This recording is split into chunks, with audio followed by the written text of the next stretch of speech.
Hey guys, welcome back. So today we're here doing some work on the race car. I got my buddy Zane out here helping, as always, one of the best friends a man could ask for. We're gonna be putting in IAG's 4130 Chromoly transfer gears to upgrade the output shaft of the transmission. Something I feel is very necessary in order to launch really hard on a set of 4 slicks or drag radials. And I'm gonna document it for you guys because I've never done it before, and if you guys are thinking about doing something like this, you guys could definitely reference this video. My YouTube analytics say that about 55% of you guys that watch this are not subscribed, so if you would do me a favor, click the subscribe button down below this video and really help me out. I'm trying to get to 1,000 subscribers sometime, hopefully by the end of the month.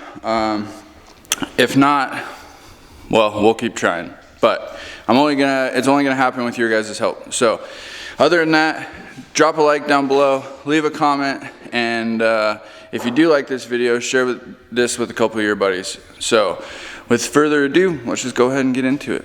Let's go. All right, so far we've just got the car jacked up here. My buddy Zane's under there draining the fluid out because we're gonna be taking off the tail housing. But we went ahead and dropped the drive shaft there, as you can see, because you're gonna need to pull that guy out. I think this should be a pretty straightforward deal. IAG does have a PDF that we're gonna be following, so we looked it over and it looks to be pretty simple. I mean, for the most part, I think the only thing we're really gonna have to do is just press some of the bearings off of the old input shaft and transfer gear and put it on a new one and just make sure the clearances are all good. And so we'll touch base on that when we get there, but for now we're just basically prepping the car to be able to do this, and should go pretty smooth, so I'm excited.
Alright guys, so I told you we had a surprise, something new this year, and I apologize if there's any wind noise, but this is something we got from IAG. My buddy Zane's gonna do the honors of unboxing it. Figure we unbox it just to see what all's in here. So, ooh, shiny.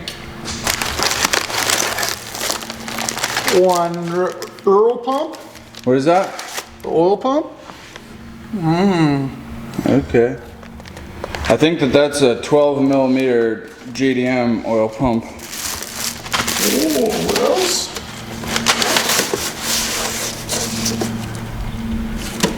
Looks like some packing material. See what else? Oh, we're gonna have to lift this heavy box out of the other box.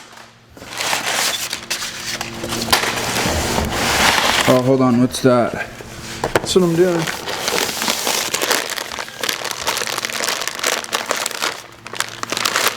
Some goodies in here, you see? Open it up, let's find out. Let's see what we got in this one.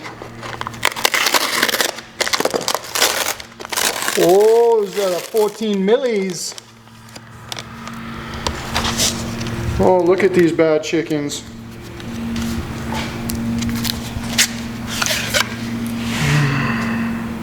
Nice.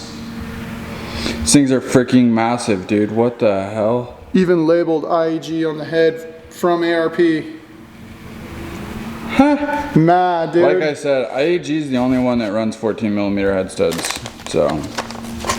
You got the lube. Gonna get all the clamping force. So there's our sweet head studs. Oh, let's see here. We got some Firelock head gaskets. Let's see what they look like. Very carefully. Don't want to fuck up the head gasket. Turns out there's some industrial tape on here. Yeah.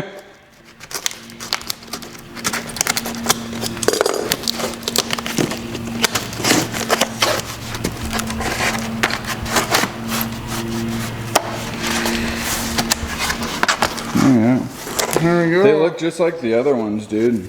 Yeah, but the ring is different. Yeah, I don't know if you can see the ring, but there's no grooves in these rings. These are gorgeous.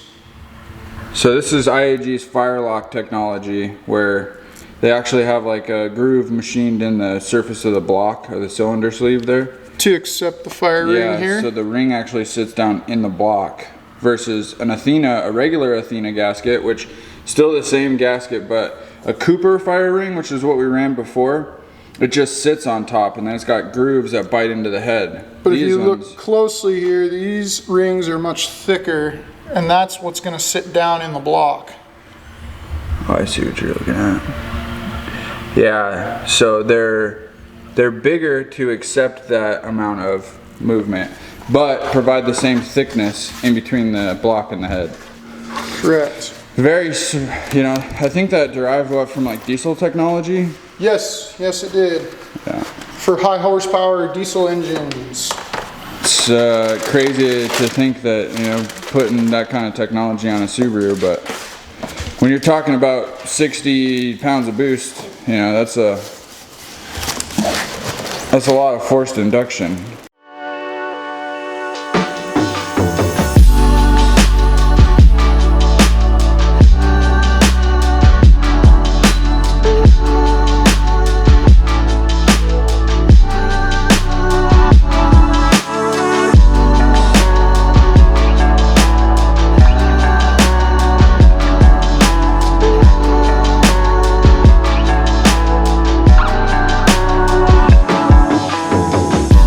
Shows that we have brand new. So this is a brand new Type RA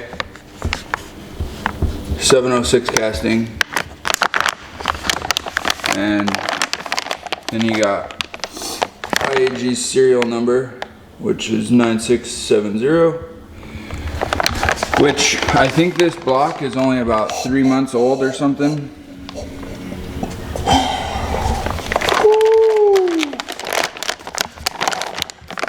Then if you look, you can see the ring, the groove that they've machined. And of course you got beautiful IAG pistons. Full closed deck.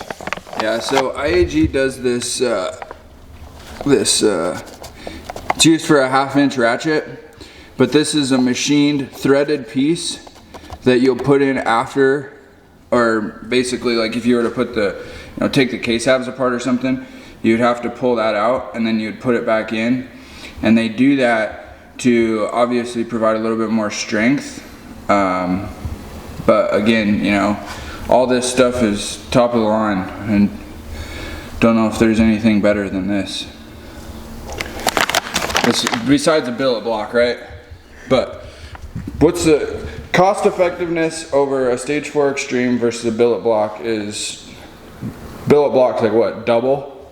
Double, yeah. Double like the amount of money? 15, 16 grand. 15, 16 grand versus 8,800. You know, I mean, that's a kind of a no-brainer when you're kind of using this thing to just beat the shit out of, really. Because we're probably going to end up putting another one in it. And another one. Let's hope not. I have a feeling, I'm at least hoping that this will at least get us like through this season and next season. Yes. If we can do that, I will be happy as hell.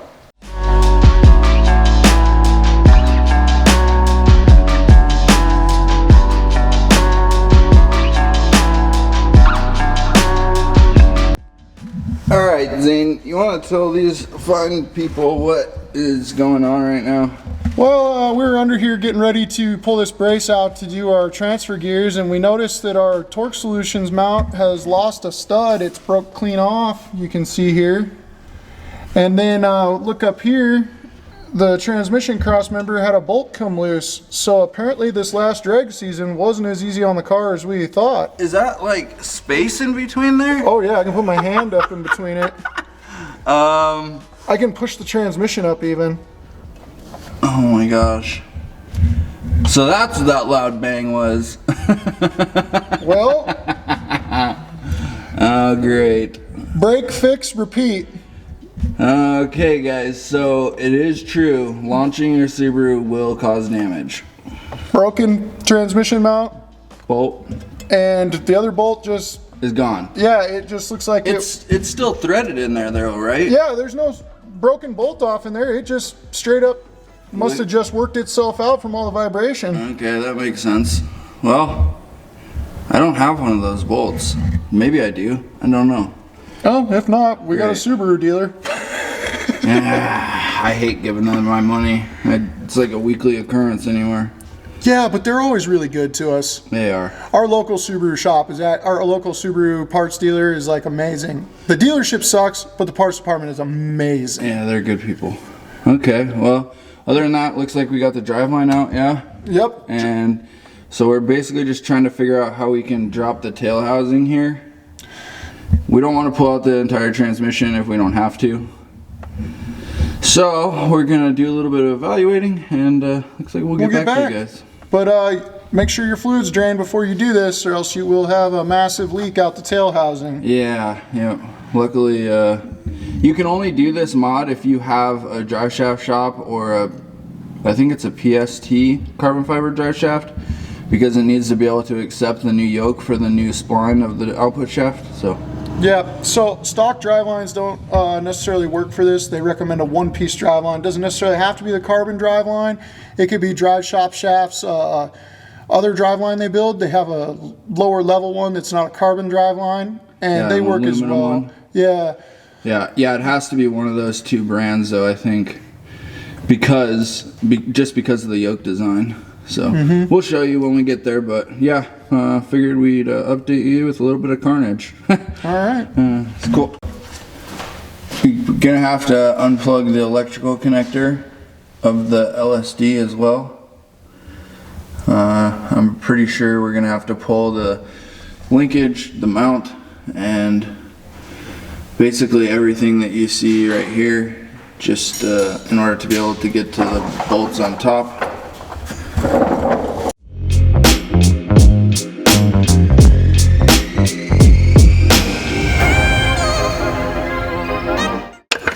So most of your guys' cars probably won't look like this, but we've literally stripped everything on the underside here all the way back. And then bada bing, bada boom. What's that? So this is slotted right here. So all you have to do is undo that little cotter and slide this cable off, loosen this bolt, and it slides directly down out of here. Okay. So it's really easy to do. And suggestions, pull the little bracket here. Show you. We got this. It goes into your shifter, but if you pull that out and slide it out, then you can push it down up out of your way to make it a little easier for yourself. Okay. So now what we got left to pull out the actual mount that linkage was sitting in? Yes, we are going to pull this right here, and we're going to pull this bracket right here. Yeah, there's the roll pin right up there. It's just hard to see, the light sucks. Okay. So what are you marking there? I'm just right here, I put a mark pointing which way the roll pin is facing, because you want to keep this lined up, you don't want to change it. And then I'm marking right here that this X indicates this is the bottom side of our shifter, so we can't get it oriented wrong. Okay. So now we're going to punch this roll pin out right here and slide the rest of the shifter mechanism out. and then we can pull all the tail housing bolts and get this tail housing apart. So you had to take a mount off before that though? Yes, I pulled the other bracket. We had previously slid the shifter linkage off here. It just bolts right up in here like this with 3 bolts, and it slides down out of your way so that you can access that roll pin. You may have to take your shifter and push it back like I did so that you can gain access to this with the roll pin. And mind you, we're doing this in the car. So there you go, here's our little roll pin. This is what we need to pull. Okay. And that's the last part we got before we can get this tail housing off. So the X means that it's the underside, just to make sure that we have the orientation right when we come back to put it together. And then you can see the roll or the pin in there that we need to get out. Right there. That guy right there.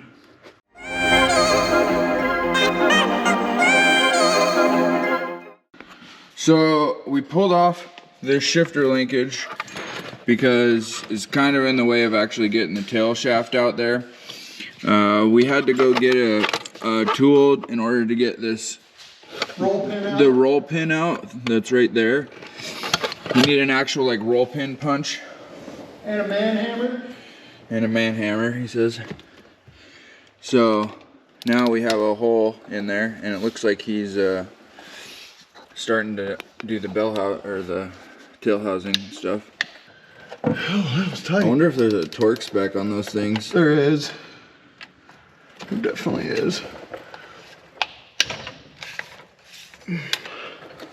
But I've got almost all of them broke loose now. I just got these last 3.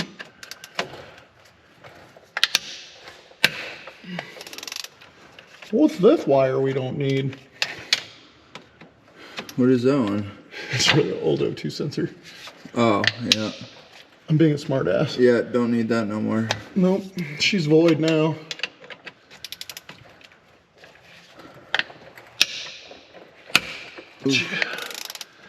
God damn, bro.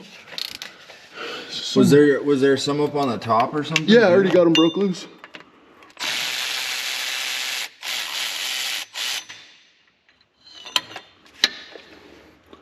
So what I'm gonna do is I'm gonna lay these out under the car in the order I pull them. Okay. Right here. So it's starting at the top. Like, because they're different lengths or something? Yeah. It says right in the PDF file, right up, they're all different lengths. And it says don't mix them up.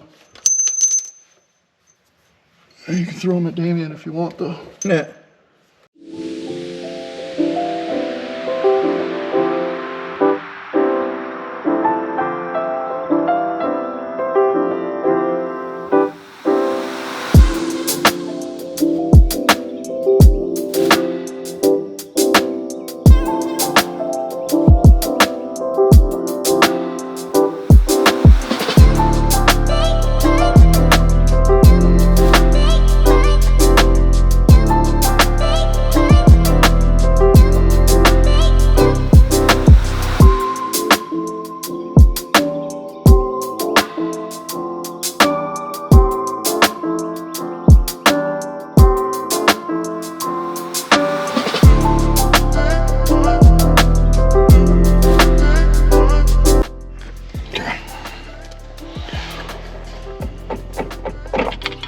There it is. Popped loose. So what you see right here, this silver piece, this is the LSD. This is the actual differential in the trans. Center div. Yes, sir.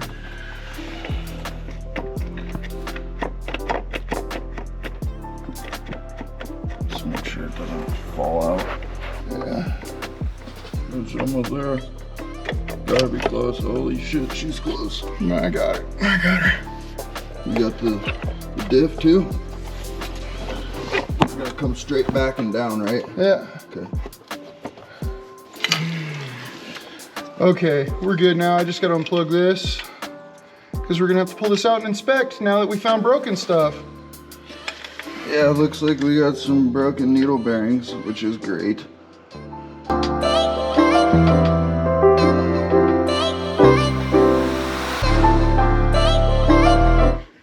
right, so we got the tail housing off, and these are the transfer gears, obviously. So there's two thrust washers right here. They need to go in the same way they came out. The shinier one goes on top, the darker one goes on the bottom. Yep. Make sure you don't mess up that order. And it's going to be on the left side, the Left actual side. transfer gear, not the output shaft. This transfer gear just slides right out, which is the output shaft. which we will be changing. And now this we got to pull. I have to grab the impact gun. Yep. And we'll get that. Give me just a second. Oh. Yeah, careful of those. And then there's some needle bearings here. We thought they were broken, but upon further inspection, they're all actually the same. It's a two-piece design. The way it comes apart is so you can get it onto the tail shaft that goes into the transfer gears. Yeah, like after it's in.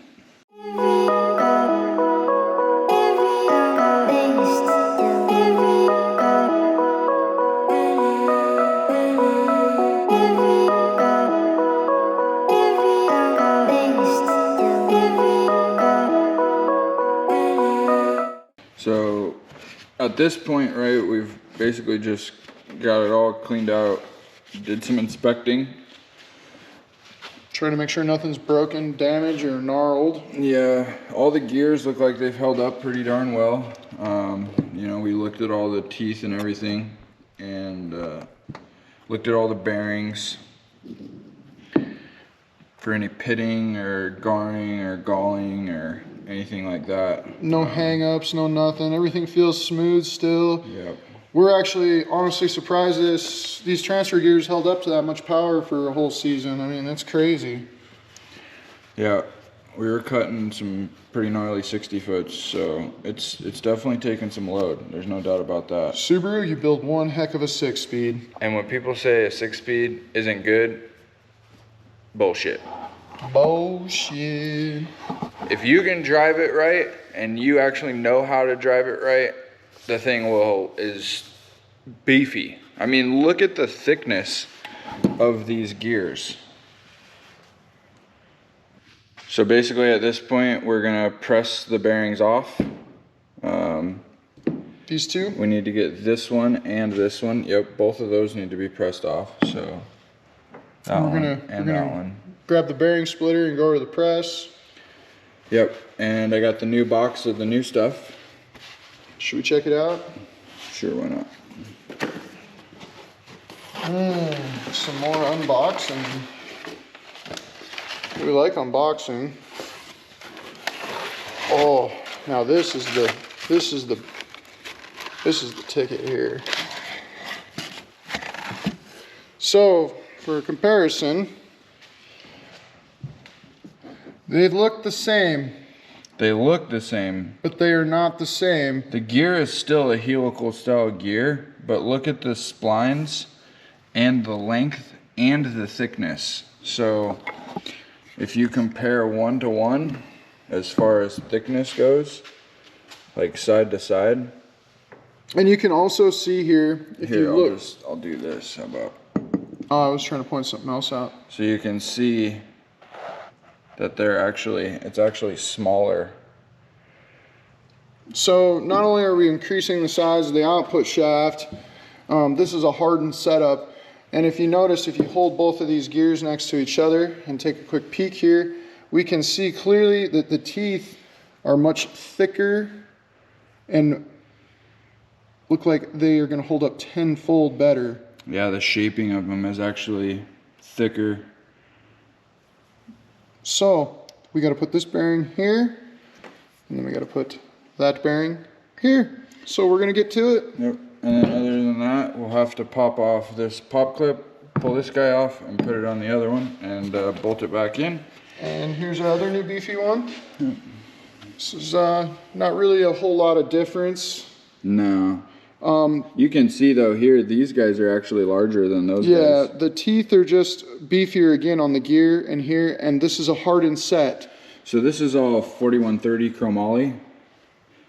The IAG stuff is. I'm not sure what Subaru makes their stuff out of, but the typical failure point of the Subaru one is right here at the splines. on the IAG one, you can see they've moved the splines farther down, which should, in theory, give us more engagement, which should put more of the material or more of the stress into the center part around the gearing, so it will hold up a lot better. I think this size is like a T56 size, like a 256 Magnum. Right. So, Right. pretty cool. I like seeing all the gears, dude. I like the mechanical part of all this stuff. Gears are definitely rad as heck. Yeah, eventually we're gonna have to pull our transmission apart too, but That's for another time. we'll pull it apart when it breaks. Okay, well, to the bearing splitter. I'm gonna go Alright. grab that.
So the next thing is we're gonna take off this snap ring here. Ooh, easy. Easy there, guy. Don't let it slip off and bean you. That's gonna freaking hurt. There we go. One snap ring. Oh. All right. Turns out you do have to press this off after the snap ring is off. Yep. So we're gonna go back to the press, reset it back up, and we'll get this out.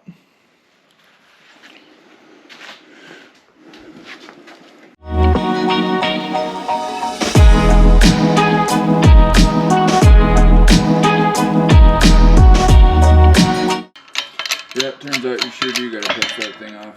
But look how nice and buttery easy she came off. And there we go. I love how you can smell it. Dude, look at how burned it is in there. Yeah. Wow. Right. It's like black in there, you guys. Like, this guy's obviously gotten pretty hot. She took the abuse.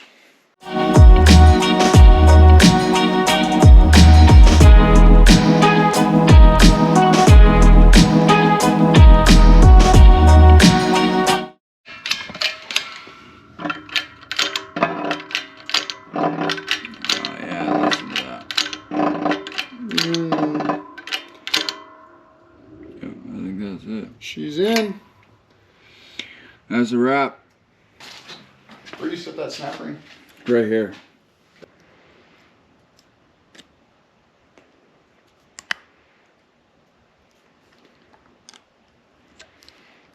There we go. Right on. And we're set. Paint is up and everything too, just like it was before. Always, always, when you assemble things like this and they have a paint mark, especially on a snap ring or anything like that, make sure it goes back the same exact way you took it apart. That ensures that there's not going to be a problem. Yep. Yeah, that's one of the big things with anything doing with races, snap rings, bearings, stuff like that. Especially when you're talking about stuff that's machined at super tight tolerances. So, looks like that's done. We're gonna have to move this on to a day 2 because it's turned out to be a little bit bigger of a project than we thought it would. But Due to tool issues. yeah, guys, I thought we were only gonna need a couple tools. Turns out we need a lot of tools. Specialized tools. Tools that your boy don't got, but your boy here does have. So That would be why I am here. we got old ones and a new one. Oh shit, is that on there right? What? Look at the snap ring. It's like bigger on this end. Yeah, it was like that on the other one. Okay. Yep, looked just like that on the other one. Huh. Weird. Yeah, I know, I thought it was off too, but once I snapped it on and off there, she was G.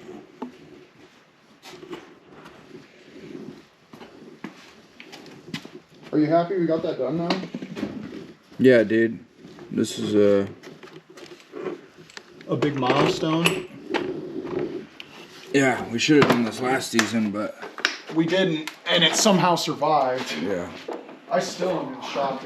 Alright guys, so we got everything all wrapped up here. We had to make a pit stop at Zane's house in order to finish pressing all his bearings and stuff in that you saw. Other than that though, it's late. It's probably 1 o'clock in the morning and we're both tired. Gotta work tomorrow.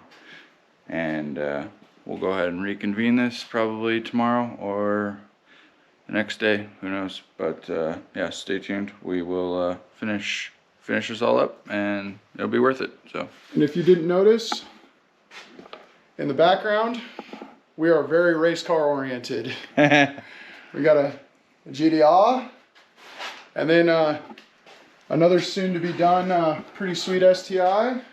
we got the STI here. This is Zane's, and then we got a WRX here.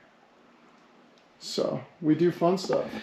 Yep, race car is our thing, and Suabru is our jam. So we will catch you guys in the next one later.